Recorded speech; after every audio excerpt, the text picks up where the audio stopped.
এ তো বাচ্চা ছেলেমেলে মনে হচ্ছে। আমার বাগানে এসে মদ খাচ্ছে দেখি তো। এই কি করছে এখানে? আর তুই বিড়ি প্যাকেট লোকালি কেন? মদটা লোকা। কি শুরু করছিস তোরা এই বয়সে? আরে তাই বলে মদ খাচ্ছিস তোরা? কিসের জন্য মদ খাচ্ছিস? কিসের জন্য তোরা?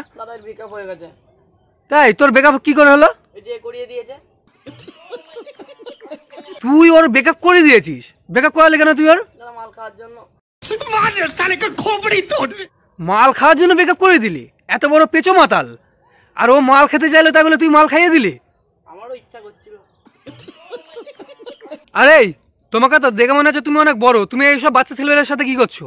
আমি তো ট্রেনিং দিই।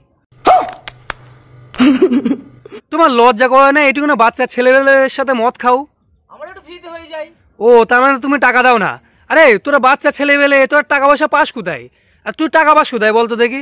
কালকে আমার লক্ষ্মী ভান্ডার টাকা ঢুকেছিল, ওখান থেকে 200 টাকা ভাগিয়ে এনেছি। 200 টাকা? এবার কি বললাম ওই বাগানে গিয়ে বসতে, তোরা এখানে বসে আছিস, তোদের খুঁজে বেড়াচ্ছি আমি। দে দে, বেশি দেরি না করে। এই তোমাকে তো দেখে মনে হচ্ছে তুমি অনেক বড়। তোমার লজ্জা করে না এইটুকু ছেলেবেলের সঙ্গে মদ খেতে?